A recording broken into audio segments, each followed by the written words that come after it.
content de vous voir dans ce film. Mais on peut dire qu'en ce moment, on n'arrête pas de vous voir. Bah, on n'arrête pas. Oui, j'ai la Oui, mais chance c'est bien, d'avoir- mais c'est bien. Non, mais en fait, il y a l'Ascension qui est sortie là le 25 janvier, Oui. dans lequel je suis, et il y a Si j'étais un homme qui sort le 22 février. Voilà. C'est un peu le hasard. Et l'année des dernière aussi, calendriers. vous avez été pas mal.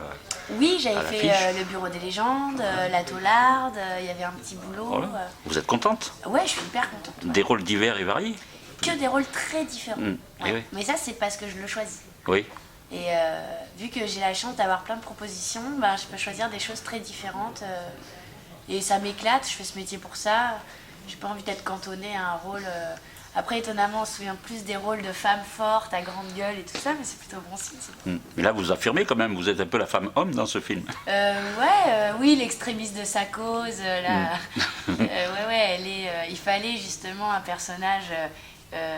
Dans l'autre corde, en fait, on a le personnage de Jeanne qui est l'ultra-féminité, un peu perdue et tout ça, et puis ce personnage de Marcel, plus dans le masculin, et en même temps qui rejette complètement les hommes de sa vie. Je me suis bien amusée à jouer ça. Alors vous dites que vous choisissez, mais comment vous avez choisi alors? Vous connaissiez Audrey, elle a écrit le rôle pour vous? Je Comment? connaissais bien Audrey parce qu'on avait fait Sous les jupes des filles ensemble. Et c'était déjà un rôle dans Sous les jupes des filles qu'elle avait écrit pour moi, comme elle avait fait pour toutes les autres actrices. Et à l'époque de Sous les jupes, elle nous avait interviewé et nous demandait quel rôle on ne nous proposait jamais et qu'est-ce qui était un contre-emploi pour nous. Et donc moi je lui avais dit, moi on ne me propose jamais les rôles de femme introvertie, sensible, etc. Donc elle m'avait écrit le rôle d'Adeline, qui est un personnage comme ça, une victime introvertie. Et en fait, elle avait la frustration un petit peu de ne pas avoir travaillé avec mon énergie naturelle, c'est-à-dire un peu... Oui, parce qu'il y avait beaucoup de personnages là en plus. Oui, il y avait beaucoup de personnages. Et puis avec moi en particulier, elle avait un peu cette frustration-là. Donc elle s'était dit, la prochaine fois que je t'écrirai quelque chose, ce sera un truc qui collera plus à ta personnalité. Et quand elle a eu l'idée de Si j'étais un homme, elle a pensé à moi, et donc un personnage qui me ressemble un peu plus. C'est quoi cette personnalité que vous dégagez à travers ce personnage? Bah non, mais moi je suis quelqu'un de peut-être cash, parfois un peu trash dans la vie. J'ai pas peur de dire ce que je pense. J'assume ma virilité en sachant que virilis, ça veut dire courageux, donc en même temps, je vois pas pourquoi c'est attribué totalement qu'aux hommes, alors que je crois que je suis quelqu'un de courageux dans la vie, pour plein de raisons, mais donc j'assume ça. Non, puis en plus vous dites courageux, pas courageuse. Ouais, parce que Oui. en fait, quand on regarde dans le Larousse, ce qui est terrible, c'est que viril, c'est un attribut masculin, alors que si on gratte un petit peu l'étymologie du mot, c'est plutôt ouvert, quoi. Donc, mais oui, le lapsus, c'est intéressant, mais parce qu'on est aussi ramené à ça, nous, en permanence, et que c'est comme un atavisme vieux de 10 000 ans qu'on a sur les épaules et on vit avec. Alors quand on emploie des termes masculins pour parler de nous, même femmes, mais les choses bougent. Vous voyez, une loi qui va passer pour qu'on ait les mêmes salaires, ils nous ont dit que ça allait mettre 10 Oui, ans ça à fait se mettre en longtemps, place. voilà, ça fait longtemps qu'on en parle, mais... Non, mais je crois que les choses bougent. Et il y a des femmes comme Audrey Dana qui sont là aussi pour bouger les lignes. Et moi, j'ai la chance de faire partie de ces familles-là aussi et d'être appelée. Souvent, on me dit, Alice, on te propose des rôles de femmes fortes, des rôles de filles à grande gueule. Mais moi, je suis hyper fière de ça. Ça veut dire que je dégage ça aussi. Et je préfère ça plutôt que d'être la victime de service, ça, c'est sûr. Alors, c'est le personnage d'Audrey qui, si j'étais un homme, mais vous, si vous étiez un homme? Moi, si j'étais un homme, j'aimerais que ça dure pas plus de 24 heures, si possible, vraiment. Je n'échangerai jamais. Audrey dit j'aimerais être une femme, mais je crois que je suis totalement d'accord avec elle. J'ai pas du tout envie d'échanger ma place.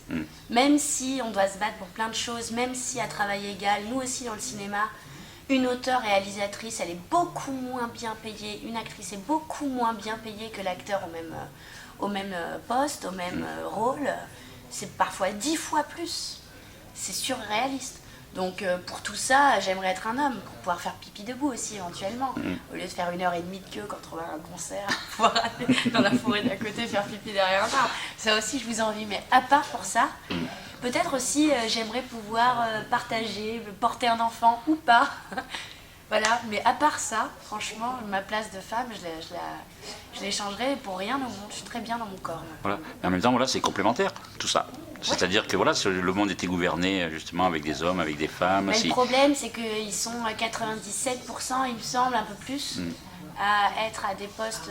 Vous, messieurs, vous êtes à des postes de haute enfin, Responsabilité, oui. Tous les postes de responsabilité sont presque tous quoi, attribués aux hommes. Et peut-être qu'effectivement, si on changeait ça, peut-être que ça changerait les choses, peut-être que ça changerait les lignes. En tout cas, c'est sûr que ça changerait les lignes. Comment, on ne sait pas. Mais et puis de toute façon, ça commence à être vraiment injuste, quoi. Et en plus, moi, j'ai que des mecs autour de moi qui sont d'accord avec moi.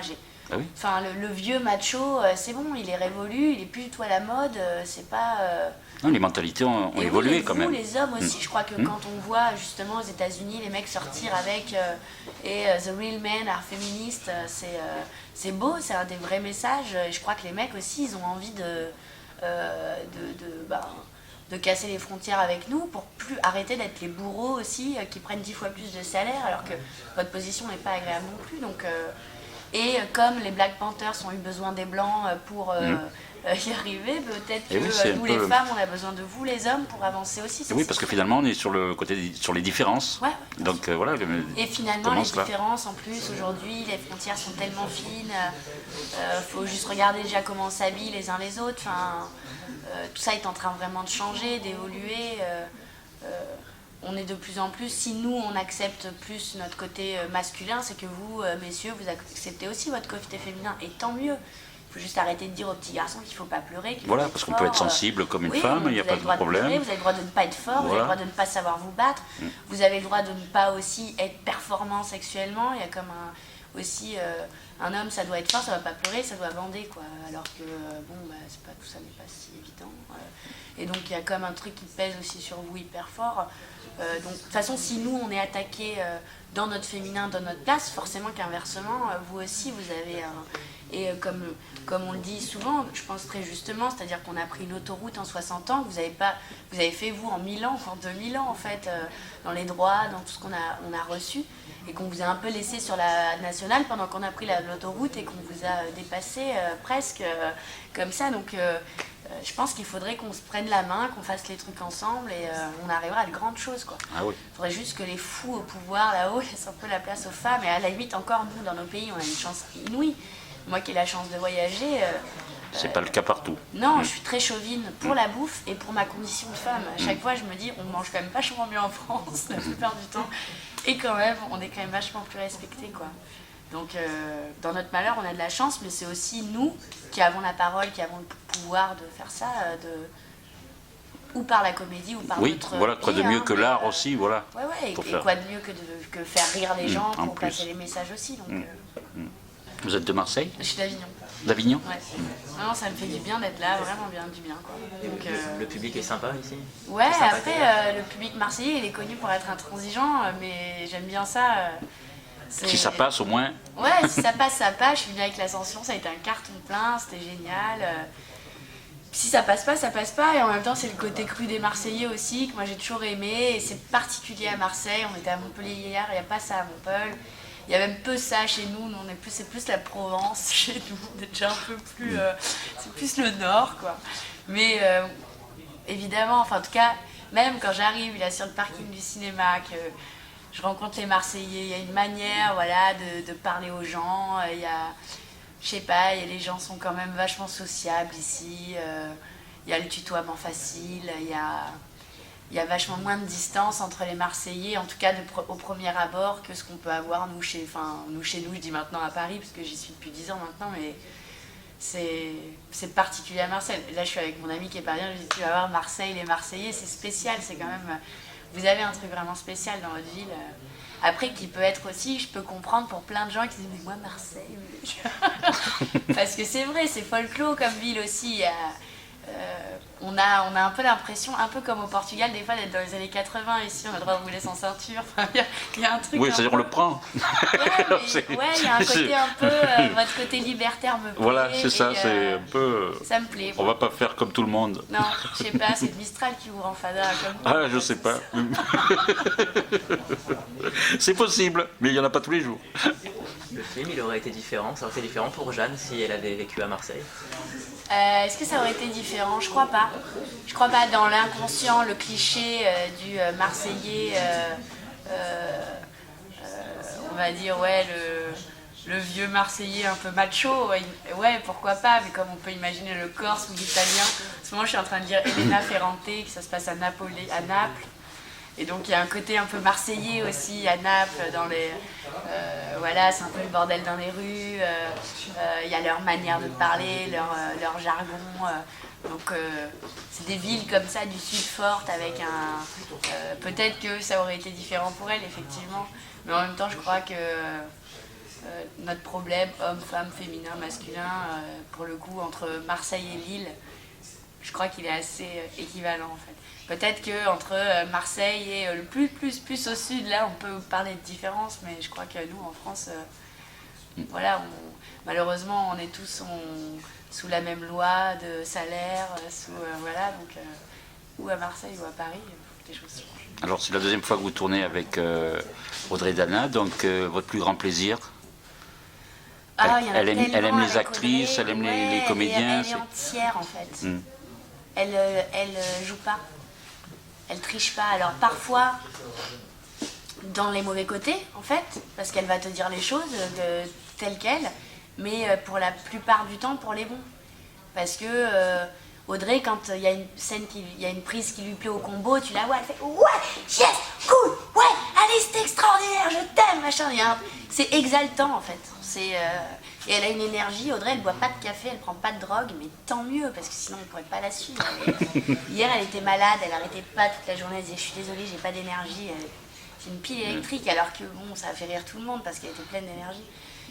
Ça, et aussi son amour pour les acteurs. Et elle, actrice, elle s'oublie pas, elle n'oublie pas ce que c'est que d'être un acteur. En fait.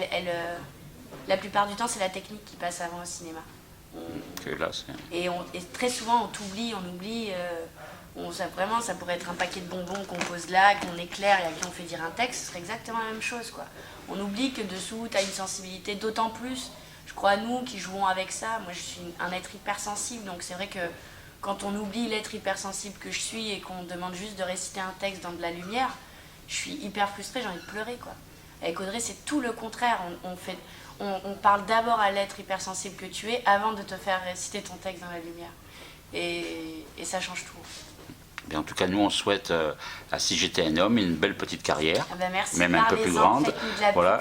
Et que voilà, et le 22 février, et que vous continuiez à avoir autant de rôles pour nous faire plaisir toute l'année. Je croise les doigts. Merci beaucoup. Merci.